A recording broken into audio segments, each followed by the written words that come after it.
Hello and welcome to another edition of the Same Old Stripes podcast. Really fun week of Same Old Stripes episodes for you guys. Really fun episode of Same Old Stripes today on Wednesday for you guys. We're going to be joined by Wayne Boxmiller of the Bengals Radio Network in just about 20 minutes here.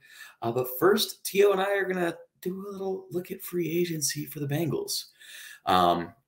We're going to have a lot of fun with that. We already had the conversation with Wayne. A lot that came out of that I think you guys are going to find really interesting, especially on some T. Higgins and Joe Mixon notes. I think that Bengals fans will find those particularly I think they're going to be fired up about those, Tio. That's the kind of stuff that our listeners get fired up about. But Chad Forbes later in the week, that's a big haul that we have for you guys, a special edition episode, so stay tuned for that. But Tio's on the show with me today. Tio's in Wisconsin. I'm in Ohio. But Tio, we've already chatted a lot today, but how are you, my friend?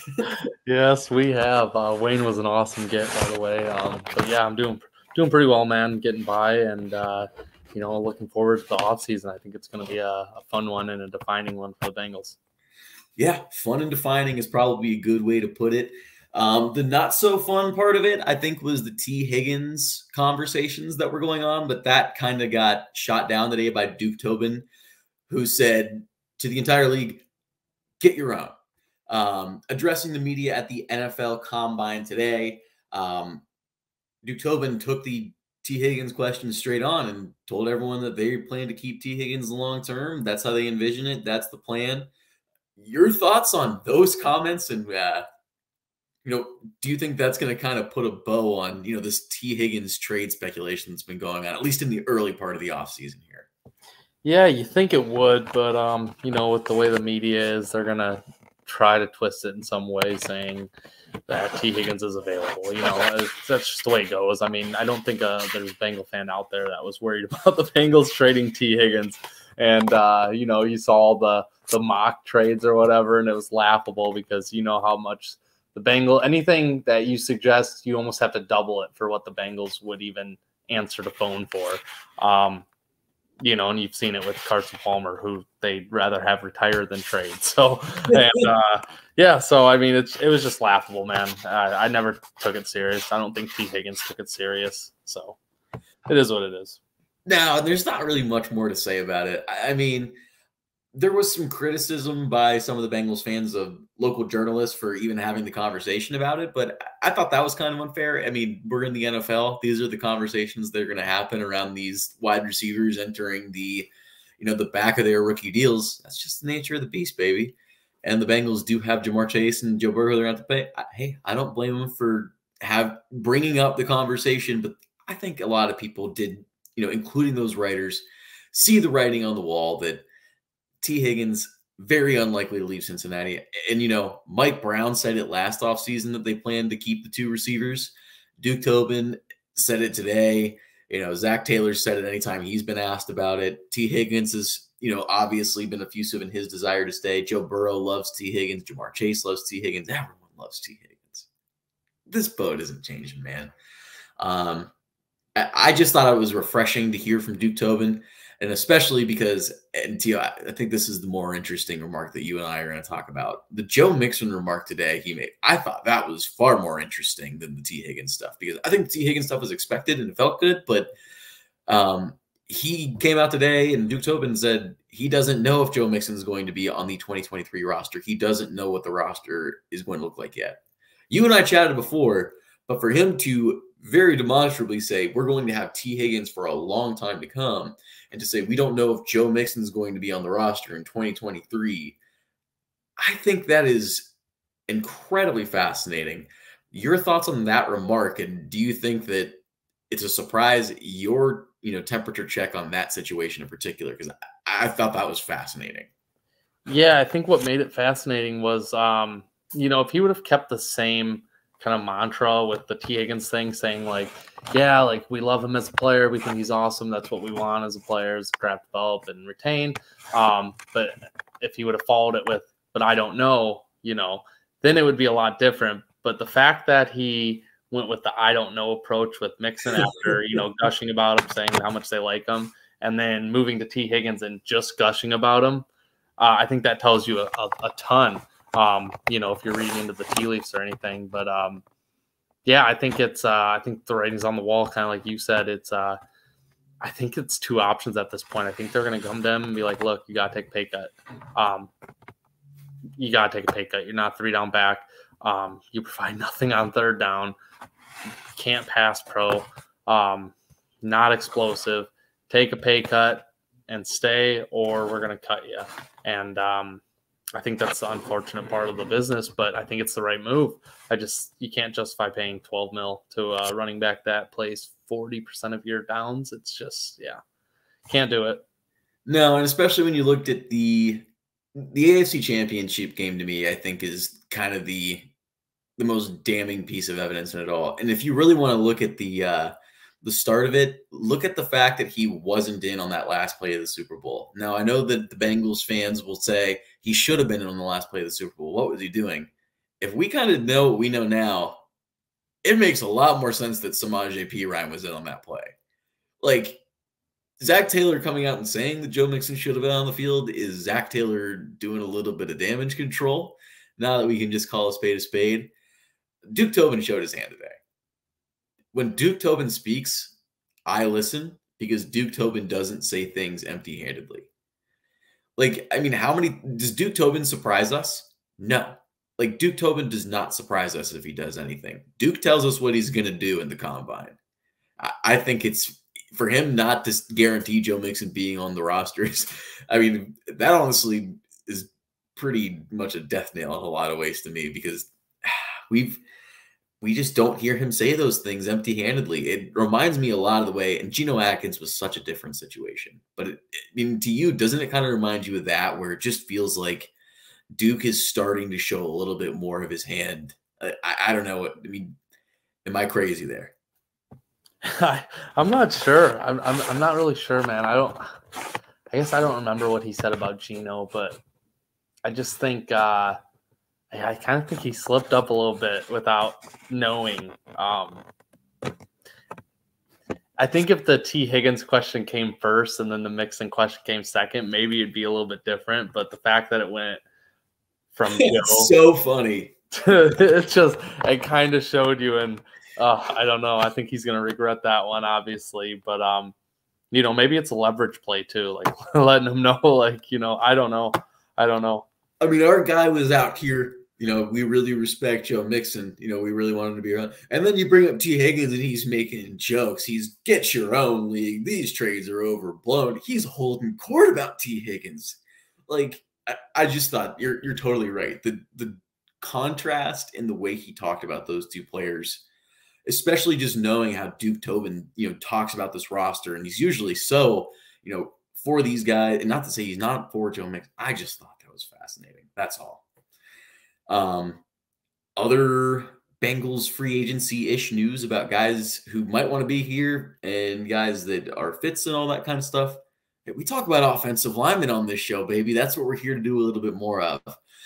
2 interesting veteran names on the market this week as releases. The Titans released left tackle Taylor Lewan, who was on his podcast, Bussin' with the Boys, openly bringing up interest in playing tackle for the Bengals. Blocking for Joe Burrow. Other name on the list is Donovan Smith, left tackle for the Bucs. Obviously showed a lot of signs of rust this year, but still has tremendous size and can give you a little nasty in the run block game. Either of those veteran fits stand out to you, and actually I'll ask a second question after that, but either of those 2 veterans stand out to you? You said Smith, and who was the other one? Lewan. Okay, yeah. So Smith is a no for me, and I know it's Billy's guy and everything, and I feel bad saying no, but dude, if you watched him last year, he doesn't have it anymore, and he was. You know what I'll tell you? He holds for the wrong reason. Yeah, he is holding because he is burnt. Right. And I think he led the league in penalties. Well, that's too funny. It's like Garrett Bowles but he's getting caught. But yeah. Anyways, yeah. So I'm out on Devontae just because, like you said, man. Maybe if it's a swing tackle, sure. But like you said on Twitter, I think he probably still looking to start. And it's just a no for me, man. With Luwan, I'm totally on board with it because I do think he is going to get a cheap contract. And when he is healthy, obviously health is the concern there, but when he is, he's proven to be a top 10 left tackle in the league year in, year out. And I just think that's a massive upgrade. Over Jonah, one, I think it's an upgrade. And then if you wanted to move him over to the right side too, that would be an upgrade. Right now, obviously, we don't know much about Collins and hope to get him back. But either way, I think you do have to go out and get a veteran or someone to play the swing tackle role or be a starter. That's just the reality of it. It is the reality of it. I mean, the Bengals, I think that going into the offseason and thinking that you're going to enter next season with this 5 guys that you already have in-house starting on the offensive line is just not realistic and not wise thinking. I don't think they think that way anyway, so I'm not super pressed about that. I think that of those two, Luwan is certainly more interesting. And I think it's, as much as I like Jonah, and I think that I'm happy to say that, I'm confident he can be an average tackle in this league and be fine in the right, everything being equal. Taylor Lewan can be a good starting left tackle if he's right. If Taylor Lewan is healthy, he's a good starting left tackle. And honestly, I love the idea of Jonah Williams on the right side. I think that I think Jonah Williams could be a very good right tackle, but left tackle is just such a different beast. That's my feeling on that. Just some stray thoughts, but what I wanted to ask you is, and where I'm going to go with this is, I think the Lewan stuff is fun and nice, but I think the bigger deal for me is the fact that the Bengals are now a part of these conversations. And to have a veteran like Lewan openly saying, he has interest in playing for the Bengals, it's ring chasing. It's not a new concept. How encouraging to you is it to hear a guy like Taylor Lewan openly, talking about going to the Bengals? Because obviously there's a ring chasing implication, and he said it himself. There's the Joe Burrow implication. I mean, now we just have evidence in the pudding of it. Yeah, and sorry, I'm texting Chad right now, just to remind him to come on. But I think it's gonna be interesting, man. Just based on some of the comments that Duke made today too, it seemed like he was pretty happy with the starting 5 that played 15 games together, and there's evidence to that they did look formidable, and they did look like they were coming together. They looked really good once they had a roll in there down the stretch. Right. But a comment that kind of stuck out to me was his kind of saying that you can never have enough, and to me it feels like they're going to attack it again. I would assume that means 2 more additions to the offensive line. And I don't know if that's via free agency or the draft or 1-and-1. But I do feel like they want to get a little bit deeper. Logically, it feels like they would attack left tackle, right tackle in free agency. And then, maybe the 3rd or 4th round, get someone else in there. But I don't know. It just feels like they want some more depth. And I'm telling you again, I would love if they went out and got Will Hernandez, even if they didn't guarantee a starting spot for him. It's just such a good depth piece, and he's not going to cost you more than $3.5 million, in my opinion. Yeah, and I've been pretty open about my admiration for Cordell Volson, but if you're Duke Tobin, it is very, very easy to sell me on. In free agency, our plan is to attack 2 offensive linemen that can play, and we want those guys to be able to play all 5 positions between the 2 of them. If you add 2 more versatile linemen to this rotation, and a name that really stands out to me, and this isn't a source name, so I know I do that for you guys sometimes, but this isn't that. I think Andrew Wiley is a name that I keep coming back to is just a fit. He can play guard. He started all season at right tackle for the Chiefs. He doesn't have the high-end ceiling that, you'd like to see. He honestly is incredibly average when you look at it. But if the Bengals can have a guy that's on a 3-year contract who can just be average, I think Matt Filer from 2 years ago is a name I think about a lot in this scenario. And Matt Filer was older, and he's also not worked out as well with the Chargers. They've been really frustrated with him as a fan base. I still think Matt Filer is actually a pretty solid player, for my own opinion. But it reminds me of a move a lot like that. And it's the missing piece that I think I saw from last year, where you didn't add that swing lineman that really gave you that depth. There's really not been a depth swing for this offensive line at all. It's betting on the rookies to get more experience and that become your depth, which is a method. That's a method of positions, but we've seen this team's track record drafting and developing and retaining offensive linemen. It's been pretty meager since Clint Bowling, Kevin Zeiler, and Andrew Whitworth all walked out the door in a 2-year period. So, yeah, I think that you're totally right. I mean, attack it however you want to attack it. If you're telling me, like, Duke Tobin tells me I'm upgrading left guard, I'm not going to be mad. Why would I be mad? Like, I'm never going to be mad when you're telling me you're protecting Joe Burrow. I mean, to you, is there too much money you can spend on the offensive line? No, but I think no. You got to keep 9 safe, right?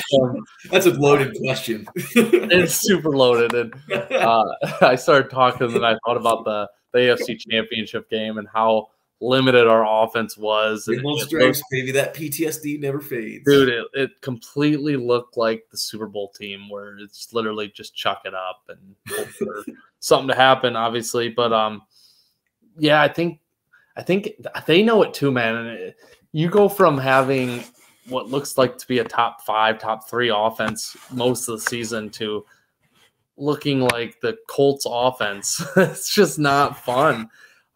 So I think attacking depth is going to be a serious key to this offseason, and I think they'll do it. I think they'll do a nice job, and I think it's value pieces though. Like you said, how much money is too much? Like if they go out and sign Jawan Taylor, 15 mil, that's going to completely kill your offseason where you're not doing anything else. You're hitting him, and that's it.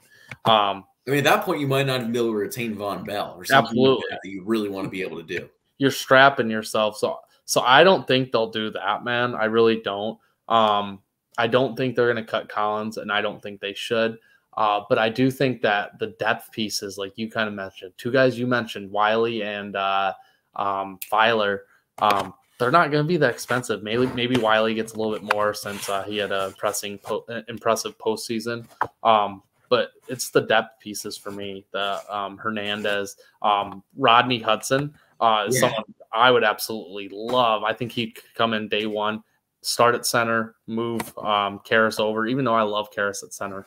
But Hudson's been a top 3 center his entire career. It's just obviously he's older now and he has had an injury, so I don't even think they'll go that route. But that's a veteran that might take a cheap deal to win a ring. You never know. And a guy, just to kind of put a bow on this, because we're going to transition to our interview with Wayne here in just a minute. But I think of this team, and I think about the flexibility they could have used down the stretch, because going to Jackson Carman in a pinch really wasn't a plan. And obviously, Hakeem Adeniji was already in at right tackle. So going down 2 tackles, that's tough. But Jackson Carman was playing left tackle in the NFL cold. And obviously, he impressed. Obviously, he looked okay for long stretches. But, guys, if you really want to go watch the film and watch the All-22, there's a lot of plays where if the quarterback's not Joe Burrow playing in a championship game, the quarterback's getting his head knocked off. And if Samaje Perine's not there and Jackson Carman's blocking that side, Joe Burrow's getting his head knocked off. That's not a solution. I think, and that's the plan for OT3 right now, I think that's who they have in mind. And does that change if you draft a guy in the first 2 rounds? Maybe, but I think that Jackson Carman would still be the plan until that guy beats him. I mean, Jackson Carman in training camp battles is not obviously the best thing he's ever done. He's 0 for 2 in that world. Probably more than 0 for 2. I think he lost some special team spots. Actually, he was 3rd string twice at one point, or in a couple. It's a whole thing. We can get into the history of Jackson Carman another time. I think that's a whole other. Well, that's like a 2025 podcast for us. I'm going to keep that in the tab. The whole Jackson Carman thing. That's what it's called. I'm just going to start stacking notes now. Just it's all of it. Well, that's kind of what we're going to leave you guys with for now. We're really excited to give you guys our interview with Wayne Boxmiller. Fantastic guest. We will talk to you guys later in the week in our interview with Chad Forbes. Until then, like, subscribe, follow, all that good stuff. For T.O. and myself, thanks for listening, and hooday. Hooday. Joining us now on the Same Old Stripes podcast, he is a member of the Cincinnati Bengals Radio Network and the Director of Diversity, Equity, and Inclusion at St. Xavier High School. We're thrilled to welcome you onto the show, Wayne Box Miller. First of all, thanks again for coming on. I know I thanked you before, but now that we're on the show, thank you for joining us. And just first of all, how is your off season and how's your week going so far? Well, first of all, thank you guys. I appreciate it. A lot of podcasts and things going on, but wanted to definitely connect with you guys. And it's been a good week so far. I think everybody's waiting for, the gun to sound, and franchise tags have started today. I think the Redskins were the first ones, but it's going to be interesting, man. I think everything's going to pivot off of what happens with franchise tag players, and free agency comes right after that. And I think once that flurry of activity happens, you'll really kind of know maybe where the team is going to go. Well, you kind of sum me up perfectly because, you are kind of waiting for that gun to sound at this point in the offseason. And it kind of does with the start of the combine here over the obviously starts today with some of the press conferences and the first medicals. But, a lot of executives and coaches speaking today. Obviously, for Bengals fans, I think Duke Tobin really brought the good news on a Tuesday afternoon for everyone, being really, declarative about, we want to keep T. Higgins, really telling other teams to kind of back off, and, really said the trade talk has been silly so far. I mean, you get to talk to these guys after the game, so you really know, how they are in the heat of battle. But to have a guy in Duke Tobin endorse a guy like T. Higgins, who's so beloved by this team, how exciting do you think that was as kind of a kickoff to the offseason for the Bengals front office? Well, I think it was great. And I think what he said is, I'm not in the business of making other teams better.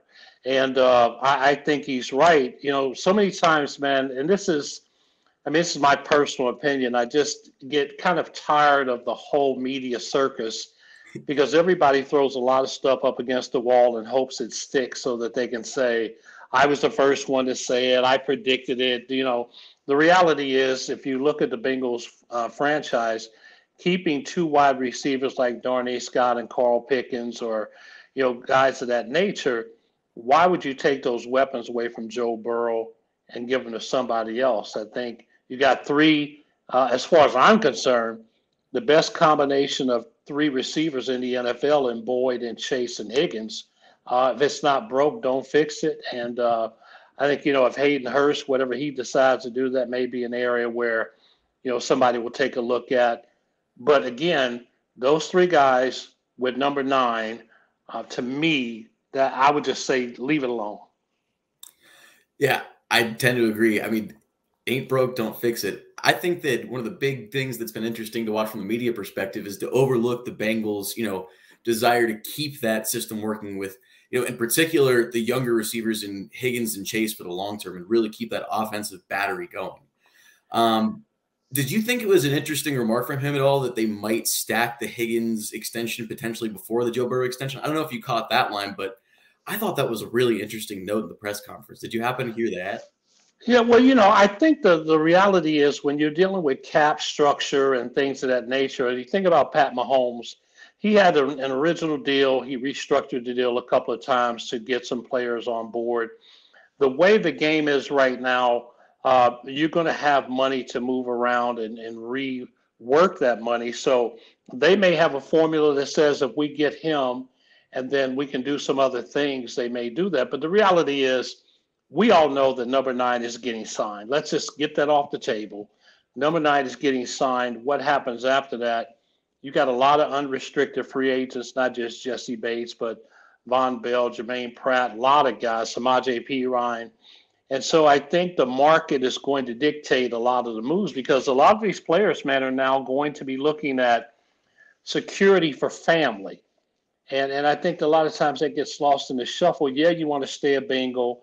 Yeah, the Bengals have a great window right now. I'm just excited that the Bengals have that perfect window right now where they've got a really good chance of getting back to the AFC Championship game, getting back to the Super Bowl, and actually winning it. So what are they going to do? Which pieces are they going to keep? But some players are going to say, I've been to the Super Bowl with the Bengals. I've been to 2 AFC Championship games. if I can get a contract that sets my family up and gives us security, they're not going to turn that down. And that's the nature of the beast. I mean, when you have the leverage, you use it. When you don't, you just fall in line. I totally agree. And I think when you're kind of talking on those along those lines, it's hard for me not to think about Jessie Bates III. And obviously still, even though Bengals fans are probably starting to realize Jessie Bates probably isn't going to be wearing orange and black going forward. I mean, how interested are you in tracking his offseason as things develop? Because to me, it's really, I don't want to see him go to the Browns, but hearing them obviously have a lot of interest. And obviously there's been some Atlanta Falcons interest that's really been popping up over the weekend.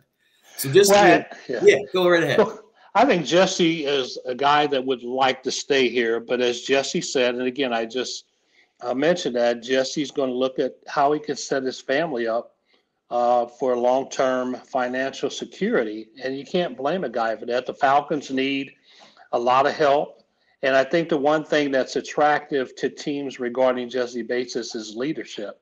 So it's not just the fact that Jessie is an exceptional safety.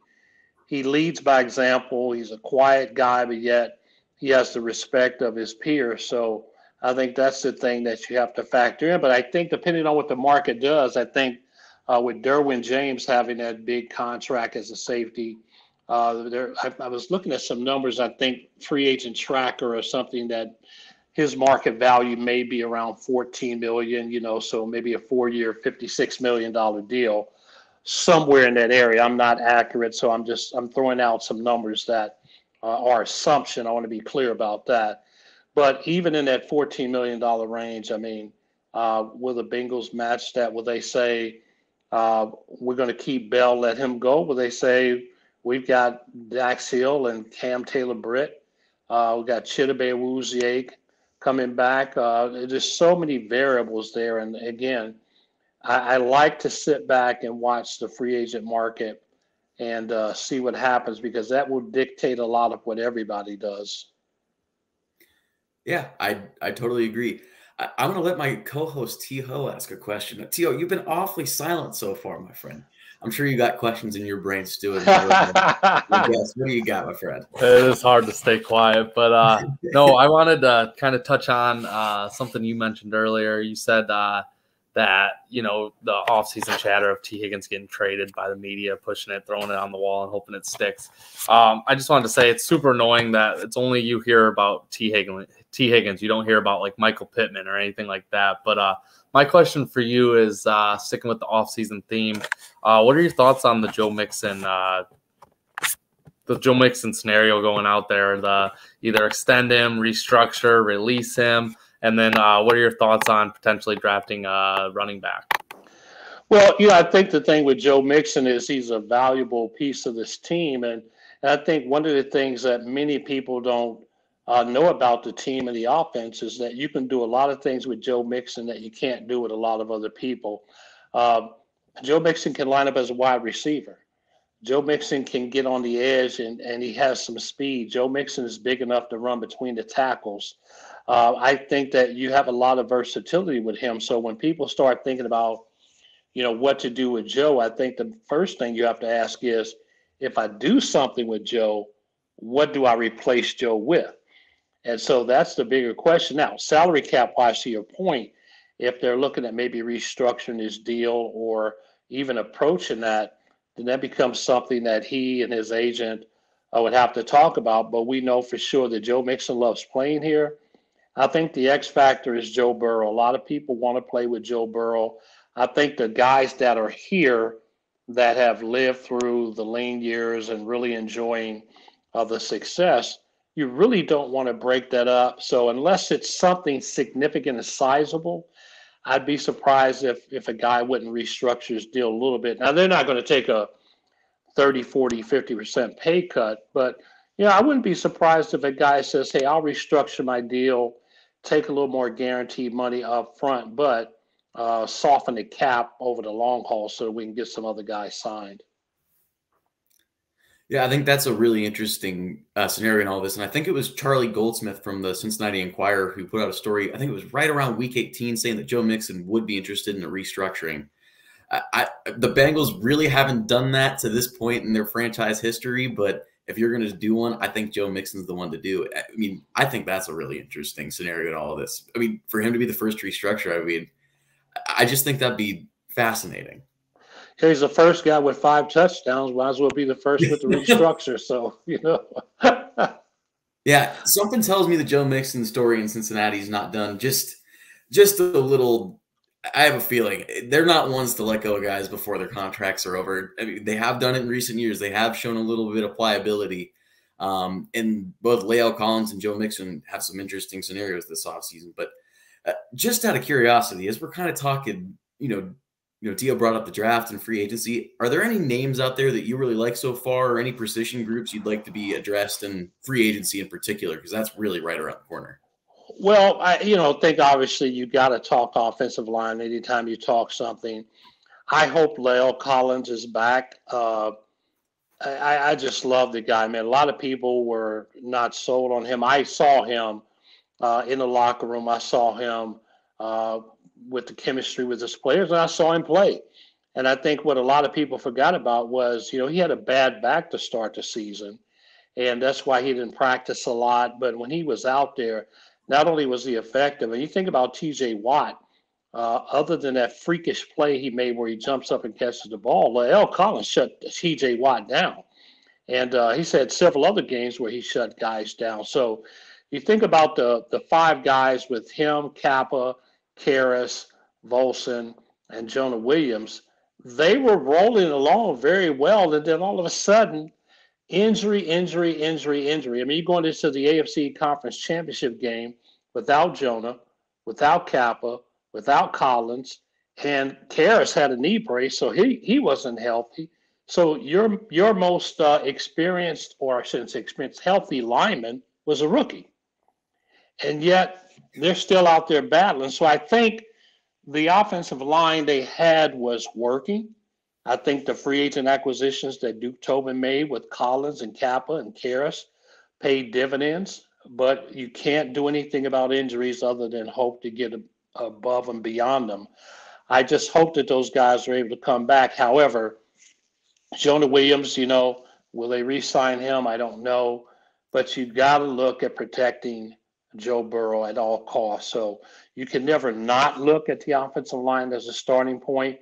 But I think Jermaine Pratt, he's had 2 really good years. He made the big play in the Raiders game in the playoffs. He stripped Travis Kelce of the ball. He constantly made plays. And so if you're looking for a linebacker that's capable of making big plays, a linebacker that's capable of changing the game with a forced fumble or a turnover, there are some teams that are going to be looking at him, probably offering him a nice contract as well. So, again, people can speculate and say, well, the Bengals need this or they need to focus on that. You don't know what that looks like until the dust settles. And it's going to be fascinating for them, because I think Bengals fans are definitely out here bracing for some of the impact of what's going to happen. I mean, you can't afford to keep everyone, especially when you've had this level of success. People are going to want their own part of that. One guy we haven't touched on a lot, and you brought him up briefly when we were talking about Jessie Bates, but I feel like Vonn Bell has kind of been a quiet name this offseason, because I think a lot of Bengals fans are anticipating, the Bengals making a strong push to keep him. But from your own perspective, how important, assuming that, Jessie Bates is probably going to go and Dax Hill is going to take on a much bigger role next season, how important do you think it would be for them to then retain Vonn Bell? Yeah, if Jessie Bates moves on, if that's a reality, I think Vonn Bell would be someone I would want to keep, to have a veteran back there to help these other guys get up to speed. So I thought both guys, rookies, played well last year. I think Cam Taylor-Britt probably had the better year of the two. But I think Dax Hill got a lot of experience that he needed. He's a hybrid. He's versatile. But I think having a Jessie Bates and or Vonn Bell back there to really groom these guys to move into those positions, you don't draft them 1 and 2 to watch videos.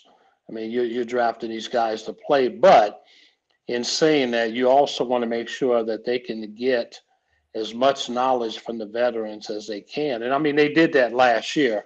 Obviously, they both spent a year with Bates and Bell.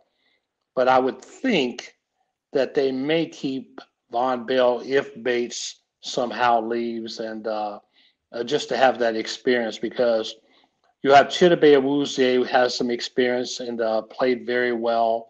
But to have another person in that secondary that's got the experience and the track record of a Vonn Bell and a Jessie Bates, you got to keep some of that intellectual capital.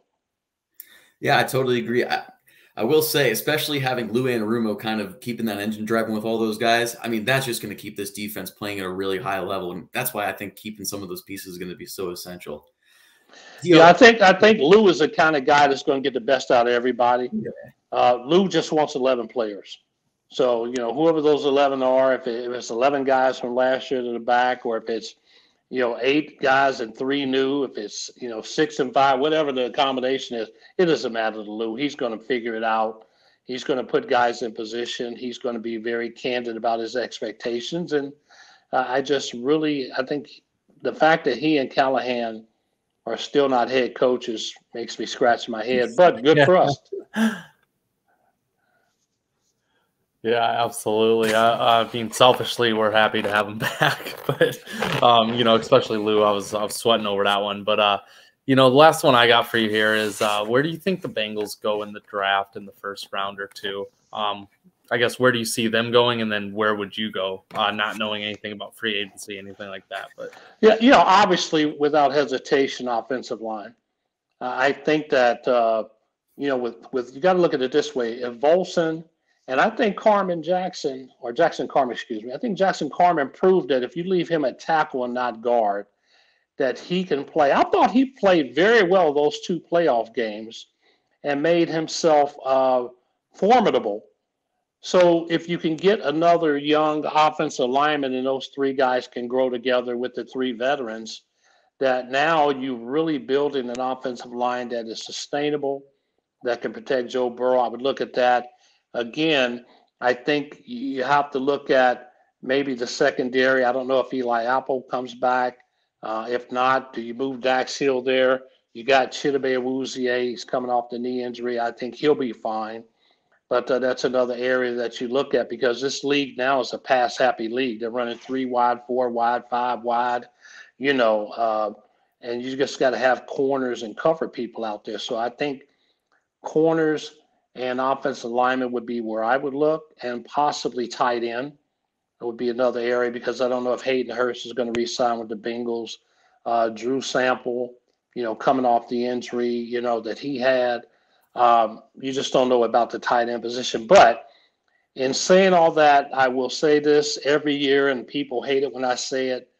I truly understand what it means to take the best player available. And I'm going to tell you why. You look at the offensive line. You look at the secondary. You look at the defensive front when DJ Reader went out and Josh Tupou and Trey Hendrickson. You got to have depth in the NFL now to stay competitive and stay in the running for that Super Bowl. And you're going to have injuries, as we all experienced this year. So you may have your heart set on, say, an offensive tackle. But another player may come available that is a unique fit that can do multiple things. I mean, maybe like a Sam Hubbard who lines up at the DN but can drop in coverage. I mean, Trey Hendrickson.